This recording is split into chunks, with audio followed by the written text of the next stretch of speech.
நண்பர்களே, மகாலட்சுமி அன்னை கூறுகிறார், வீட்டில் தினமும் துடைப்பம் பயன்படுத்தும் பெண்கள் செய்யும் பாவமும், வீட்டில் வைக்கக்கூடாத 3 வகையான துடைப்பங்களும்.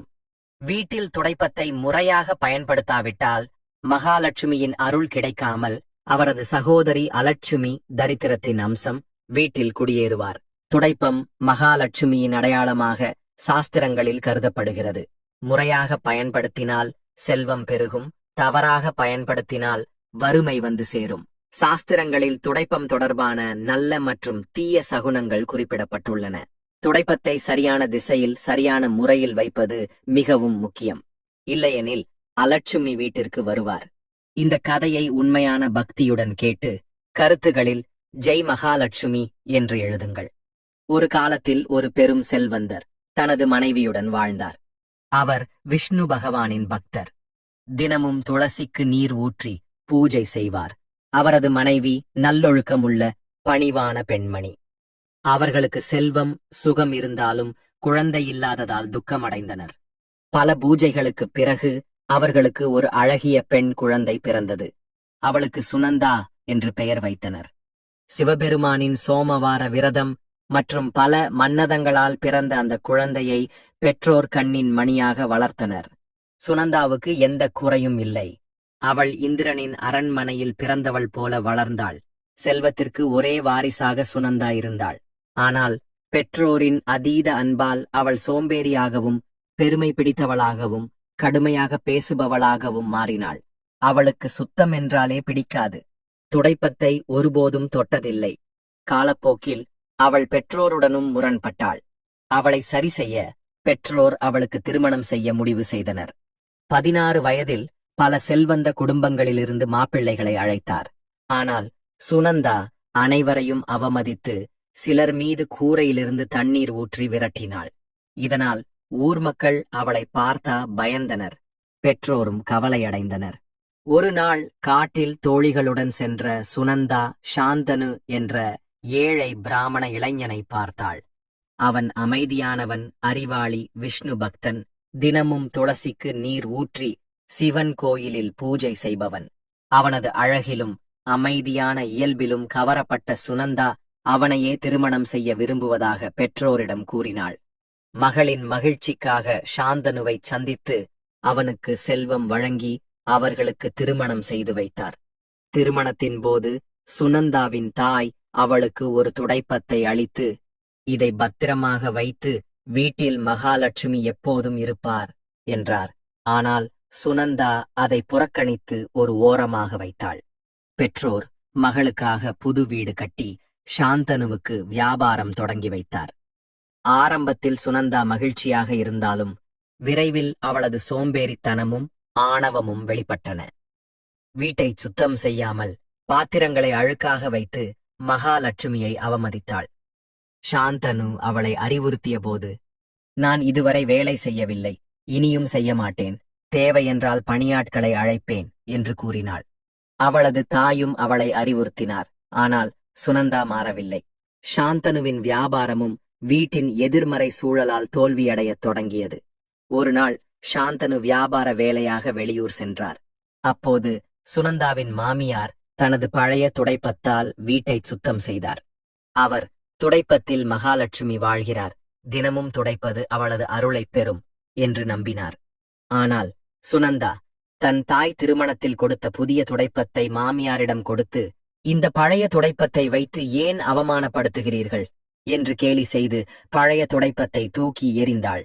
மாமியாரை அவமதித்து, என் விதிகளை பின்பற்றாவிட்டால் இங்கு இருக்க வேண்டாம் என்று விரட்டினாள். மாமியார் கணவருடன் பழைய வீட்டிற்கு சென்று விட்டார். அன்று மாலை சுனந்தா விருந்தினர்களுக்கு உணவு தயாரித்து பரிமாறினாள். ஆனால் அவளுக்கு உணவு மிஞ்சவில்லை. முதல் முறையாக பசியுடன் தூங்கினாள். அடுத்த நாட்களில் துடைப்பத்தை தவறாக பயன்படுத்தினாள். காலால் உதைத்து தலைகீழாக வைத்து மாலையில் துடைத்து குப்பையை வெளியே வீசினாள். இவை மகாலட்சுமியை அவமதிக்கும் செயல்கள். அவள் அதிக உணவு தயாரித்தாலும் அவளுக்கு உணவு கிடைக்கவில்லை. வீட்டில் செல்வம் இருந்தும் அவள் துன்பத்தில் வாடினாள். சாந்தனு திரும்பி வந்து தன் பெற்றோர் இல்லாததைக் கண்டு கவலைப்பட்டார். சுனந்தா, அவர்களுக்கு என்னுடன் இருக்க பிடிக்கவில்லை என்று கூறினாள். சாந்தனு மனவேதனையுடன் மௌனமாக இருந்தார். ஒரு நாள் ஒரு சாமியார் அவர்கள் வீட்டு முன் நின்று கைகளை கூப்பி ஏதோ முணுமுணுத்து செல்வதை கவனித்தனர். இது தினமும் நடந்தது. சுனந்தாவின் தவறுகளால் வீட்டின் செல்வம் கரையத் தொடங்கியது. அவள் தந்தையிடம் பணம் கேட்டு அவரையும் வறுமையில் ஆழ்த்தினாள். இறுதியில் சாந்தனு அவளை விட்டு பெற்றோரை சேவிக்கச் சென்றார். ஒரு நாள் சுனந்தா சாமியாரை கோபமாக கேட்டாள், யாருக்கு வணக்கம் செலுத்துகிறீர்கள்? என் வீட்டில் எதுவும் இல்லை. சாமியார், விஷ்ணு பகவானின் வடிவம், புன்னகைத்து, நான் உன் வீட்டிலுள்ள அலட்சுமிக்கு வணக்கம் செலுத்துகிறேன். உன் வீட்டிலுள்ள அழுக்கு, சோம்பல், ஆணவம், கடுமையான பேச்சு ஆகியவை அலட்சுமியின் வடிவங்கள். அவை என் வீட்டிற்கு வராமல் இருக்கவே நான் வணங்குகிறேன் என்றார். சுனந்தா அதிர்ச்சியடைந்து தன் தவறுகளை உணர்ந்து சாமியாரின் காலில் விழுந்து, என்னை மன்னித்து வழிகாட்டுங்கள் என்று கெஞ்சினாள். சாமியார் கூறினார், துடைப்பம் மகாலட்சுமியின் அடையாளம். அதை முறையாக பயன்படுத்தினால் செல்வம் வரும், இல்லையெனில் தரித்திரம் வரும். 3 வகையான துடைப்பங்கள் உள்ளன. பிளாஸ்டிக் துடைப்பம், இது ஆன்மீக சக்தி இல்லாதது, தவிர்க்கவும். சீக்கு துடைப்பம், இது மகாலட்சுமியின் வாகனமாக கருதப்படுகிறது, மிகவும் உகந்தது. அலங்கார துடைப்பம், இது அழகிற்கு மட்டுமே, சுத்தம் செய்ய உபயோகிக்க கூடாது. துடைப்பம் வாங்குவதற்கு உகந்த நாட்கள்: சனி, செவ்வாய், ஞாயிறு. திங்கள், புதன், வியாழன், வெள்ளி அன்று வாங்குவது அசுபமானது. தீபாவளி, அமாவாசை, பௌர்ணமி, கிரகண நாட்களில் வாங்குவது செல்வத்தை பெருக்கும். துடைப்பத்தை வைக்க வேண்டிய இடம்: தென்மேற்கு மூலை உகந்தது. வடகிழக்கு, ஈசான்ய மூலை அல்லது பூஜை அறையில் வைக்கக்கூடாது. துடைப்பம் பயன்படுத்த உகந்த நேரம்: காலை, சூரிய உதயத்திற்கு முன், மிகவும் சுபமானது. தரித்திரம், நோய், எதிர்மறை ஆற்றல் அழியும். பகல், சாதாரணம், பெரிய பயன் இல்லை, ஆனால் தீங்கும் இல்லை. மாலை, இரவு, அசுபமானது. மகாலட்சுமி வீட்டை விட்டு வெளியேறுவார், அலட்சுமி வருவார். இரவில் துடைப்பம் பயன்படுத்த வேண்டிய முறை: பால் கவிழ்ந்தாலோ கண்ணாடி உடைந்தாலோ குப்பையை ஒரு இடத்தில் சேகரித்து காலையில் வெளியே வீசவும். இரவில் குப்பை வெளியே எறிவது செல்வத்தை அழிக்கும். மற்ற விதிகள்: துடைப்பத்தை ஒருபோதும் நிமிர்ந்து வைக்கக்கூடாது, காலால் தொடக்கூடாது, தவறுதலாக தொட்டால் மன்னிப்பு கேட்கவும். மிருகங்களை, குறிப்பாக பசு, ஆடு ஆகியவற்றை அடிக்கக்கூடாது. யாராவது வெளியே சென்ற உடனே துடைப்பம் பயன்படுத்தக்கூடாது. வியாழன் அன்று துடைப்பம், தண்ணீர் துடைப்பது மகாலட்சுமியை ருஷ்டப்படுத்தும். விசேஷ உபாயம்: வெள்ளி, அமாவாசை, பௌர்ணமி, கிரகண நாட்களில் காலை 4:30 மணிக்கு யாருக்கும் தெரியாமல் கோயிலில் துடைப்பம் வைத்து வாருங்கள். இரவில் வாசலில் துடைப்பம் வைத்து எதிர்மறை ஆற்றலை தடுக்கவும். காலையில் மறைத்து வைக்கவும். தண்ணீரில் கடலுப்பு கலந்து துடைப்பது எதிர்மறை ஆற்றலை நீக்கும். சுனந்தாவின் உணவு தட்டுப்பாட்டிற்கு காரணம் அவள் மாமியாரை அவமதித்து பசியுடன் விரட்டியதால் அன்னபூரணி தேவி ருஷ்டமடைந்ததாக சாமியார் கூறினார். நீ ஒரு யாசகருக்கும் உணவு தானம் செய்யவில்லை.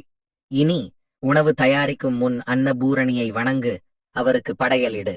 ஆட்டு மாவில் உள்ளங்கையால் அன்னபூரணியின் உருவம் வரைந்து, ஓம் அன்னபூர்ணே சதா பூர்ணே சங்கர பிராணவல்லபே ஞான வைராக்கிய சித்தியர்த்தம் பிக்ஷாம் தேஹி சபார்வதி என்று மந்திரம் ஜபி. தினமும் ஒரு ரொட்டியை பசு, நாய், காக்கை, ஏழைகளுக்கு தானம் செய். சமையலறையை சுத்தமாக வை என்றார். சுனந்தா சாமியாரை வணங்கி கணவர் மற்றும் மாமியாரிடம் மன்னிப்பு கேட்டாள். அவர்கள் அவளை மன்னித்து மீண்டும் ஒன்றாக வாழ்ந்தனர். சுனந்தா துடைப்பத்தை முறையாக பயன்படுத்தி அன்னபூரணி பூஜை செய்து பதிவிரதையாகவும் வீட்டு வேலைகளில் திறமையாகவும் மாறினாள். பல நாட்களுக்குப் பிறகு அவள் மனநிறைவுடன் உணவு உண்டாள். கதையின் பாடம்: வீட்டில் அழுக்கு, சோம்பல், கடுமையான பேச்சு, ஆணவம் ஆகியவை அலட்சுமியை அழைக்கும். சுத்தம், இனிமையான பேச்சு, பணிவு ஆகியவை மகாலட்சுமியை அழைக்கும். இந்த கதையை பகிர்ந்து உங்கள் வாழ்க்கையில் செல்வத்தையும் சுகத்தையும் பெறுங்கள்.